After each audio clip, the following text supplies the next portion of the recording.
Selamat datang di Sefrekuensi.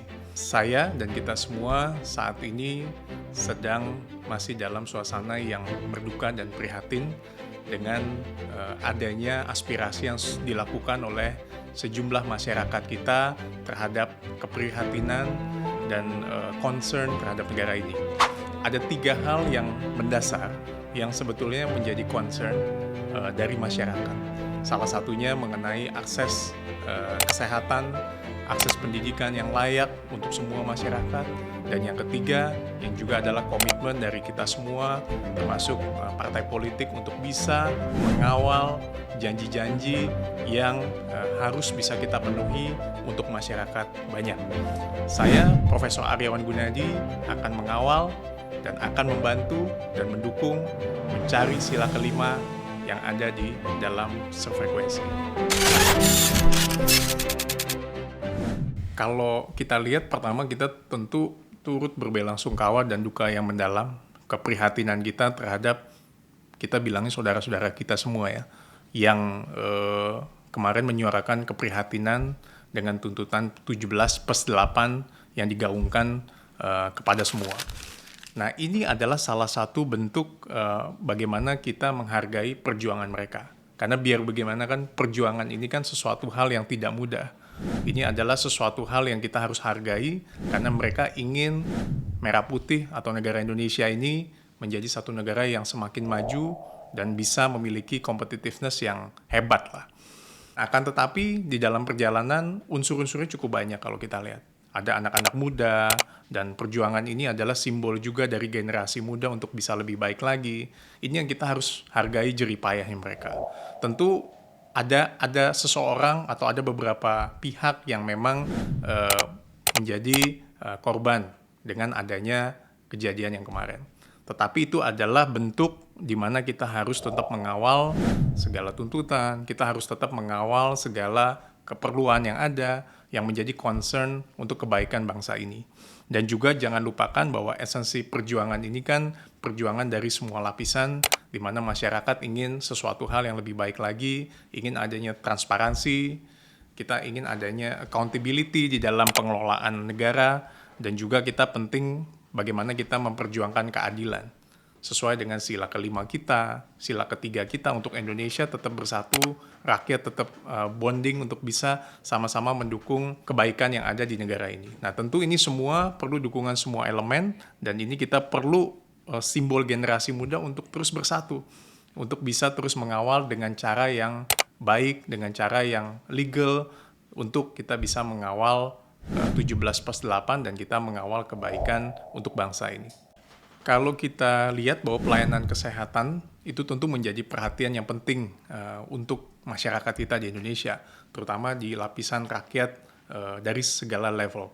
Nah, ini yang kita perlu dukungan, bahwa dukungan dari pemerintah, legislatif, eksekutif, legislatif, dan yudikatif menjadi sesuatu hal yang penting. Karena kalau nggak ada dukungan, pasti pelayanan kesehatan di kita itu akan kurang. Tetapi kalau semua elemen mendukung, akan lebih mudah. Dengan fasilitas BPJS Kesehatan, dengan kita juga mengcombine beberapa fasilitas-fasilitas yang ada untuk pelayanan ke masyarakat yang tertentu, itu kita perlu adanya dukungan. Dan jangan lupa bahwa pelayanan kesehatan ini kan sekarang banyak ditopang dengan teknologi, ya kan? Ada juga dengan AI. Sejauh mana AI di bidang kesehatan ini menjadi pilot atau menjadi co-pilot? Atau sebenarnya value kita sebagai orang Indonesia, kita tetap membutuhkan manusianya.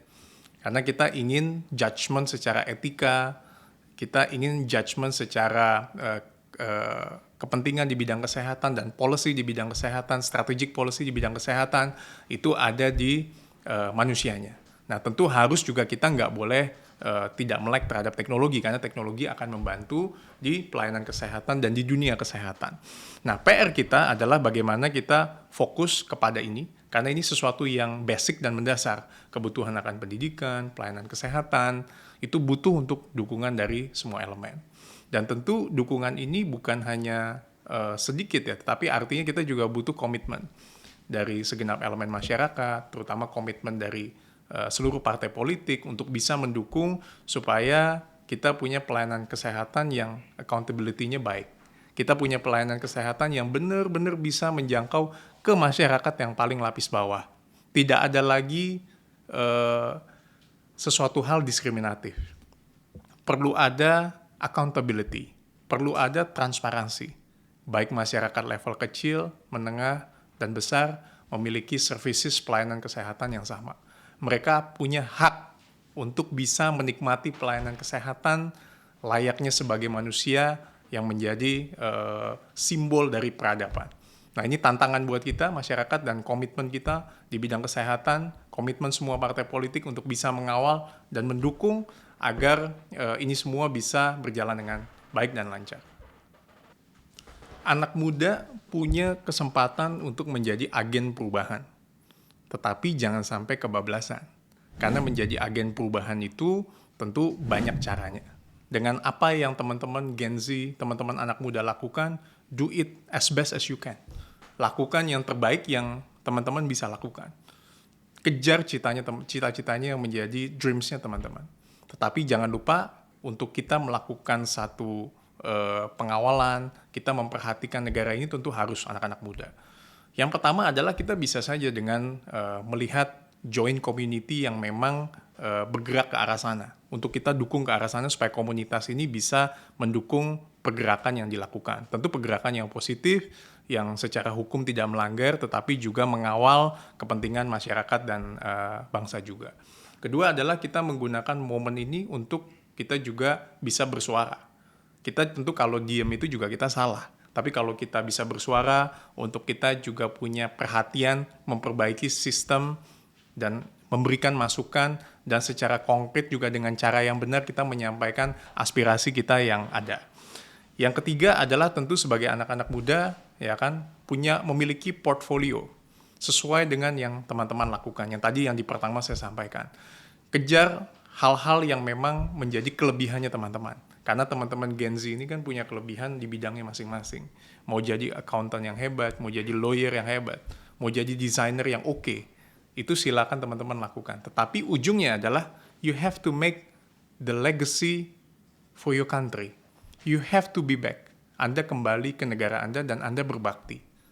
Sekurang apapun, itu adalah merah putih, itu adalah bangsa kita sendiri. Yang kita harus mencintainya dan kita harus mendukungnya. Kalau bukan kita, anak-anak muda, siapa lagi? Karena generasi kan terus akan berlanjut dan kita harus terus mendukung generasi ini supaya ke depannya bisa menjadi Indonesia emas, mencapai Indonesia emas di 2045 yang hebat. Ini waktu tidak akan lama lagi, 2045 sesuatu yang mungkin nggak banyak, tinggal sedikit lagi, dan ini butuh dari semuanya. Dan jangan lupa, setiap krisis itu selalu melahirkan peluang yang baru. Setiap krisis akan melahirkan tokoh-tokoh yang muda, yang hebat seperti teman-teman. Itu yang harus dikejar dan itu yang harus dilakukan. Kenapa? Karena dengan teman-teman melakukan sesuatu, dengan teman-teman menyumbangsi pikiran, dengan rekan-rekan mendukung dalam bidang apapun, saya yakin akan bisa. Kalau kita sebagai anak muda hanya berpikir short term, kita bekerja, kita mendapat uang, selesai. Saya ingin men-challenge kepada semuanya, itu sesuatu yang tidak salah. Tetapi kalau teman-teman bisa lebih lagi, dan saya yakin banyak yang berpikir hal yang sama, untuk kita bisa mendukung negara ini, teman-teman mau capek, mau terlibat, mau turun, bahkan mau mengambil resiko untuk kepentingan bangsa dan negara, saya rasa itu menjadi sesuatu yang positif untuk anak-anak muda sekarang. Hidup itu nggak boleh berhenti di satu titik perjuangan. Nggak bisa. Hidup itu berhenti di titik satu perjuangan. Teman-teman harus bergerak dan mengawal perjuangan itu. Karena tuntutan atau keinginan, kalau kita terus mengawal dan kita mendukung dengan cara-cara yang baik. Lagi-lagi dengan cara-cara yang baik. Dan yang kedua adalah kita juga jangan hanya menunggu momentum, tetapi kita bisa lakukan semua dengan apa yang kita punya untuk bisa berkarya. Tidak fokus hanya diam, tetapi fokus untuk berkarya, membuat satu masterpiece. Buatlah masterpiece teman-teman. Jadikan your masterpiece is your next masterpiece. Jadikan sesuatu itu sesuatu yang besar yang teman-teman bisa lakukan untuk kedepannya. Dan yang ketiga adalah juga fokus kepada perbaikan diri. Meningkatkan kompetensi, Teman-teman juga bisa saling mendukung antara mitra, antara kolega, antara sahabat untuk bisa menjadi sesuatu atau bisa menjadi sesuatu yang hebat. Nah, ini yang menjadi penting dan kita perubahan besar itu kan dimulai dari sesuatu yang kecil. Jadi kalau teman-teman bisa melakukan satu perubahan kecil, pelan-pelan akan menjadi sesuatu yang besar. Jadi tuntutan atau perubahan itu tetap harus dikawal dengan cara yang tentu yang proper, yang baik, tetapi tidak hanya berhenti di satu titik, tetapi tentu melakukan sesuatu hal untuk kebaikan bangsa dan negara. Untuk didengar, sebetulnya itu adalah part of process. Jadi tidak harus kita speak up dengan keras lalu kita didengar. Memang ada beberapa cara-cara seperti itu. Tetapi kalau kita menunjukkan dengan konsistensi kita lakukan, kita menyuarakan sesuatu hal yang baik, yang benar, dan terus dikawal setiap prosesnya, pasti akan semakin baik hasilnya. Dan yang kedua adalah bukan berarti orang yang kecil tidak didengar suaranya orang besar dan sebaliknya tidak. Tetapi kalau kita menjadi satu, kompak, dan kita bisa menyuarakan sesuatu yang baik, kenapa enggak? Kita pasti akan bisa didengar. Yang ketiga adalah generasi muda itu jangan lupa dia selalu menjadi motor aspirasi pembangunan bangsa. Itu kalau kita lihat di beberapa negara dunia, dia akan terus mengawal menjadi motor generasi bangsa untuk ke depan. Untuk itu, tentu kita harapannya ya anak-anak muda ini bisa bersatu, menjadi engine, menjadi motor ship-nya, supaya nanti ke depan bisa dikawal terus, bisa bersatu dan terus menyuarakan hal-hal yang sifatnya positif. Dan lalu untuk didengar itu tetap yang tadi saya sampaikan, kita harus konsisten, kita harus juga bisa saling mensupport, mendukung, ya kan, buat sesuatu hal yang berbeda. Terkadang mengambil jalan yang berbeda itu tidak harus kita malu. Mengambil jalan yang berbeda itu tidak selalu kita minder. Tetapi mengambil yang jalan merdeka itu terkadang kita yang bisa dilihat orang. Mengambil jalan yang berbeda, kita akan bisa menjadi pusat perhatian orang. Tentu memang bisa efeknya baik atau buruk. Tetapi kalau teman-teman lakukannya dengan sincerely, dengan sesuatu hal hati yang tulus, teman-teman lakukan itu dengan serius, dan teman-teman tetap konsisten lakukan itu secara berkala, saya yakin perbedaan itu menjadi dasar untuk segala sesuatu adanya perubahan. Jadi nggak usah khawatir dengan hal-hal tidak didengar dan sebagainya. Tetap konsisten dengan jalan yang teman-teman lakukan. Paling penting adalah fokusnya kepada tujuan bersama, ya kan, untuk kebaikan bangsa dan negara.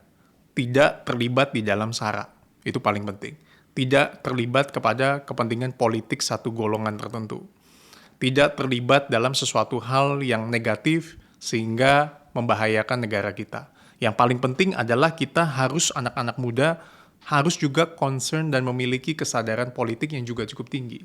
Kesadaran politik dalam arti ingin sama-sama kita secara tulus ingin membangun bangsa dan negara ini. Dengan caranya masing-masing yang teman-teman bisa lakukan sesuai dengan keahlian karyanya teman-teman masing-masing.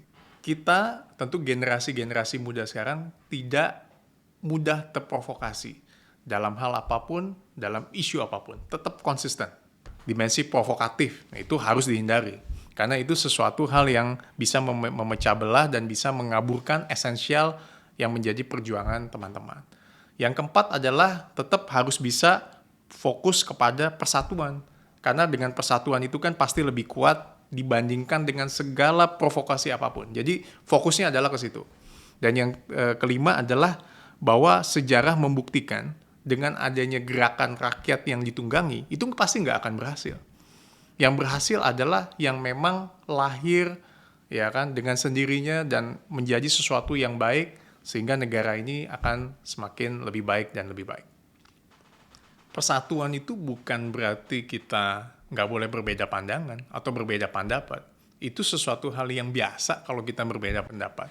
Tetapi yang penting adalah tidak menghancurkan persatuan itu sendiri. Tidak dibawa dalam sesuatu yang personal. Jadi segala sesuatu kalau kita berbeda pendapat bukan berarti kita bersatu, tetapi akan memperkaya apa yang menjadi goals-nya kita untuk ke depan. Akan menjadi memperkaya apa yang menjadi goals bagi bangsa ini ke depan. Jadi sesuatu yang naturally secara alamiah itu akan lahir dengan perbedaan itu dan akan memperkuat basis yang ada. Kedua adalah kritik itu kan juga sifatnya itu kan membangun, memberikan satu essence untuk masukan, memberikan dukungan supaya sesuatu itu lebih baik lagi. Dan kritik itu ya perlu konstruktif, jangan destruktif, tapi kritik yang benar-benar membangun supaya negara ini bisa semakin maju. Konstruktif, apa usulannya, apa konkretnya, dan bagaimana pelaksanaannya, usulannya. Dan saya yakin itu pasti akan didengar, baik oleh pemerintah, eksekutif, legislatif, dan yudikatif. Semua ini sedang bekerja elemen. Dan semua ini bebas, karena kita adalah negara demokrasi, semua orang tentu bebas berpendapat dengan cara-cara yang benar, sesuai dengan hukum. Nah itu yang harapannya adalah semangat kritis dijadikan semangat satu kepedulian, semangat kritis dijadikan semangat untuk bisa tanda kita mencintai negara ini, dan semangat perbedaan itu adalah sesuatu yang membuat basis kita menjadi satu antara kita dengan sesama kita. Momen ini sebetulnya adalah momen yang harus dipakai refleksi bangsa, itu pertama, dengan momen kejadian yang kemarin. Kedua adalah seperti yang kita sampaikan bahwa setiap krisis itu akan melahirkan opportunity yang baru. Setiap krisis itu akan melahirkan pejuang-pejuang yang hebat. Setiap krisis itu pasti akan ada momentum yang baik. Kita lihat beberapa negara-negara yang dia bisa keluar dari krisis dan dia bisa turn back, bisa kembali. Kita lihat Indonesia pernah dilanda beberapa krisis, 97, 98, lalu 2000 sekian, kita bisa kembali. Asal persatuan dan kesatuan tetap terjaga. Nah yang kedua adalah bahwa momentum ini harus dipakai sebagai refleksi bangsa kita. Mungkin tidak kita sempurna, bangsa kita pasti ada kekurangan, tapi bangsa ini akan belajar semakin hebat, semakin dewasa, semakin menunjukkan eksistensinya dan semakin ujian bahwa negara kita bersatu. Dengan kejadian yang kemarin dan sekarang kita pun juga safe, semoga kita tahu bahwa negara ini dengan yang kemarin pun kita bisa atasi. Kalau yang masalah kita bisa atasi, masalah kecil kita bisa atasi, saya yakin masalah yang besar, krisis sebadai apapun dalam bidang ekonomi, dalam bidang non-ekonomi, kita pasti bisa akan lakukan. Karena itu kuncinya adalah ini dijadikan satu momentum refleksi bangsa dan momentum untuk kita membuka mata kita. Ini bukan persoalan para politisi. Ini bukan persoalan 1-2 orang. Ini bukan hanya persoalan untuk pemerintah, tetapi persoalan kita sebagai rakyat Indonesia, masyarakat, terutama anak-anak muda, karena Indonesia emas akan di 2045, untuk mau tidak peduli terhadap bangsa ini. Kalau kita memang mau peduli dengan caring dengan bangsa ini, we have to learn, kita harus belajar untuk mencintai bangsa ini dengan mulai dari hal yang kecil. Pertama, kalau kita lihat ini ada tantangan mismatch antara dunia pekerjaan dan dunia pendidikan. Kenapa? Karena bukan berarti orang menempuh pendidikan lalu bisa compact dengan pekerjaan yang ada. Itu ada tentu, tetapi bukan menjadi satu jaminan. Kita juga harus lihat kebutuhan di pasar, apa sih kebutuhan yang ada di market untuk ke depan, yang sebetulnya bangsa kita butuhkan. Nah, mungkin dunia pendidikan akan bisa menjadi bridge builder untuk bisa melahirkan anak-anak bangsa ke sana. Sehingga yang namanya jobless, sehingga yang namanya ekonomi kurang bergerak, itu pasti bisa dilakukan. Karena mismatch itu kita harus lakukan. Kedua adalah mau nggak mau tantangannya era digital. Kenapa? Karena era digital itu akan menuntut kita semua untuk bisa bergerak dan belajar sesuatu hal yang baru. Semua bisa dilakukan dengan cara digital, dengan remoting, dan yang lain-lainnya. Artinya kita harus adapt dengan perkembangan teknologi yang terkini, dan itu teman-teman dan kita semua, saya juga termasuk yang harus mau nggak mau adapt dengan sesuatu hal yang ada. Nah lalu ini kita juga harus bisa mau belajar, karena di samping dengan digital, banyak orang yang juga hebat di levelnya masing-masing. Artinya adalah dia punya kepintaran, kepandaian, tetapi jangan lupa nilai-nilai ethics, values, nilai-nilai moral, nilai saling menghormati, saling menghargai, hal yang kecil kita dengan orang tua, kita dengan Anda, dengan keluarga, kita dengan teman, saling respect antar dengan lain, itu adalah hal fundamental. Berbudi luhur, kita bisa berbakti kepada menghormati orang yang lebih tua, kita bisa menghormati respect kepada orang yang lebih memiliki portfolio, itu adalah sesuatu yang menurut saya penting. Dan juga mismatch di dunia pendidikan dan pekerjaan, saya yakin pemerintah sudah mengupayakan untuk bisa mempersempit ruang ini, sehingga lulusan kita akan bisa match dengan kebutuhan yang ada di dunia pekerjaan. Dan ini memang dunia pun juga mengalami hal yang sama, bukan hanya di Indonesia. Ya kan, jobless di beberapa tempat karena semua tergantikan dengan teknologi dan mungkin sebagian akan menggunakan teknologi dibandingkan dengan human manpower-nya. Kalau dilihat juga kan tadi saya sampaikan, apakah AI akan menjadi pilot atau co-pilot di dunia kesehatan? Apakah AI akan menjadi pilot atau co-pilot di dunia industri yang lain? Itu tantangan untuk ke depan. Nah, kita yang melihat itu apakah sejauh mana pentingnya nilai-nilai yang tadi. Saya ingin mengembalikan nilai-nilai etik, moralitas, etika, budaya itu menjadi value yang mendasar. Karena itu adalah prinsip dasar manusia yang mungkin tidak semuanya bisa digantikan dengan teknologi. Nah, peluang-peluang itu yang menurut saya fleksibilitas, inovasi, kreativitas, mau belajar, low profile, rendah hati, dan juga nilai kita untuk bisa mau engage dengan orang banyak, itu sesuatu yang menurut saya kita anak-anak muda mungkin perlukan. Anda bisa hebat dalam bidang apapun. Anda lakukan kripto, mendapatkan keuntungan yang hebat. Bitcoin dan sebagainya. That's really good. Tetapi nilai-nilai dasar manusia yang tadi saya sampaikan, itu yang harus dibangun. Bagaimana caring kita, bagaimana kita membantu orang lain, bagaimana kita bisa menolong orang lain yang mungkin kesulitan, bagaimana Anda melakukan dengan cara Anda masing-masing untuk bisa menunjukkan kita mencintai negara ini. Saya rasa itu bukan hanya sekedar kita hanya memperkaya satu dua pihak atau kita sendiri, tetapi kita bagaimana kita bisa membangun nilai-nilai ini menjadi nilai-nilai bangsa yang anak-anak muda juga harus miliki. Anak-anak muda, kita semua harus belajar resilient. Artinya kita bangkit. Kita harus punya mentality yang berjuang. Artinya bukan hanya ada satu kendala, handicap, kita langsung menyerah. Kita mengambil short term. Artinya kita mengambil keputusan yang pendek yang bisa merugikan kita, keluarga, ataupun lingkungan sekeliling kita. So, resilient itu menjadi yang penting. Anda harus bangkit, kita semua harus bangkit dari kegagalan. Tadi istilah move on tuh bagus. Bagaimana kita move on untuk bisa bangkit, memperbaiki kompetensi. Kalau ada kekeliruan ya kita perbaiki. Dan jangan malu untuk kita anak-anak muda untuk mengakui kalau kita keliru ya kita minta maaf.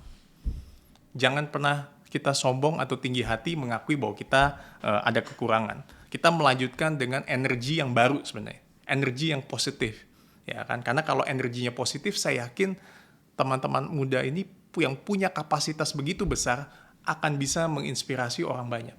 Karena saya yakin teman-teman diberikan talent yang luar biasa dari Tuhan Yang Maha Kuasa sesuai dengan bidangnya teman-teman. Tidak ada anak-anak muda yang jelek. Tidak ada anak muda yang tidak mampu. Tidak ada teman-teman yang misalnya karena tidak lahir dari keluarga yang berkecukupan, teman-teman tidak bisa menjadi sukses. Sukses atau tidak bukan ditentukan dari situ aja. Tetapi teman-teman harus fokus kepada karya masing-masing. Ya kan? Saya selalu bilang bahwa kita jangan hanya bermimpi di saat tidur. Tapi teman-teman harus bermimpi hal-hal yang tidak bisa membuat teman-teman tidur. Kalau teman-teman ingin achieving sesuatu, you have to chase it. Teman-teman harus kejar. Karena saya yakin teman-teman pasti mampu. Tinggal teman-teman mau nggak secara konsisten, usaha terus. Tetap ngedrive dengan segala masalah dan kendala. Dan kemampuan untuk menghadapi masalah ini memang penting, harus dikawal. Dan hidup itu nggak berhenti di satu titik perjuangan, that's it. Segala sesuatu itu hancur. Nggak. Setiap tuntutan itu adalah bagian dari perjalanan, bukan akhir. Saya ulangin, tuntutan itu adalah bagian part of journey. Tuntutan itu bagian dari perjalanan, bukan in the end of your journey. Itu yang paling penting. Jadi perjalanan itu bagian yang teman-teman memang harus lewati. Tidak ada yang di atas terus, kadang di bawah, kadang di atas. Kadang kalau kita naik flight ada waktunya turbulence, ada waktunya kita tidak memakai ikat pinggang kita, seat belt dan sebagainya. Ada teman-teman ketika melaut kadang harus menghadapi ombak yang begitu besar, kadang teman-teman harus turun. Ketika jalan teman-teman harus menghadapi macet. Jadi segala sesuatu pasti ada kendala, ada proses kemajuan. Nah, gitu. Jadi enjoy it aja, nikmati aja. Kejadian di Nepal ini yang kebetulan sebelumnya kita juga ada satu kejadian menjadi refleksi bangsa sebetulnya. Refleksi untuk bangsa kita, refleksi untuk seluruh pejabat, refleksi untuk kita sebagai masyarakat Indonesia. Nah, itu yang menjadi penting. Tentu kejadian di Nepal ini sesuatu hal yang membuka mata seluruh rakyat mungkin di dunia. Bagaimana kalau kita lihat ada beberapa pejabat yang sudah menyiapkan helikopter pribadi, dan itu sangat ramai di penerbangan, sampai mereka siap-siap take off jika terjadi sesuatu. Atau mereka punya pilihan kedua untuk mereka tetap stay, mereka cinta kepada negerinya dan mereka berkorban untuk bisa meredakan situasi yang ada. Ini pilihan-pilihan yang tough dan sangat sulit. Tentu kondisi ekonomi di Nepal, kondisi ketimpangan rakyat yang yang saya pelajari pengetahuan saya, ada yang miskin betul-betul miskin, tetapi yang kaya betul-betul kaya. Gapnya tuh begitu luar biasa.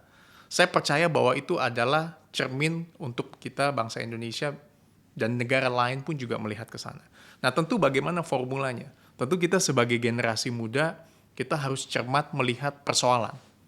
Artinya cermat melihat persoalan adalah kita harus tahu menyeluruh apa yang ingin kita suarakan, apa yang kita ingin atensikan, apa yang kita ingin perhatikan. Jangan sampai kita hanya terprovokasi dan ikut-ikutan sehingga kita melakukan tindakan-tindakan yang sebetulnya mungkin anarkis atau tidak sesuatu hal yang tidak berkenan dengan hukum. Jadi kita mesti pelajari itu. Kedua adalah kita tetap harus memiliki optimisme, ya kan? Optimisme bahwa kita tidak seperti negara lain yang jatuh, tetapi negara kita adalah yang kuat. Ingat, negara kita itu dibayar dengan pengorbanan, merah putih darah dan air mata, bagaimana proklamator dan semua pejuang-pejuang kita membayar mahal untuk bisa kita mendapat kemerdekaan bangsa ini. Tentu sebagai generasi yang muda yang ada, dengan kita tidak terprovokasi, dengan kita fokus kepada talentnya teman-teman untuk menyumbangkan semua segala pemikiran, teman-teman sumbangkan segala daya apa yang teman-teman bisa lakukan untuk bangsa dan negara ini. Teman-teman melakukan sumbangsi segala talent yang teman-teman miliki. Semuanya apa? Semuanya adalah untuk teman-teman bisa mewujudkan sila kelima, keadilan sosial bagi seluruh rakyat Indonesia.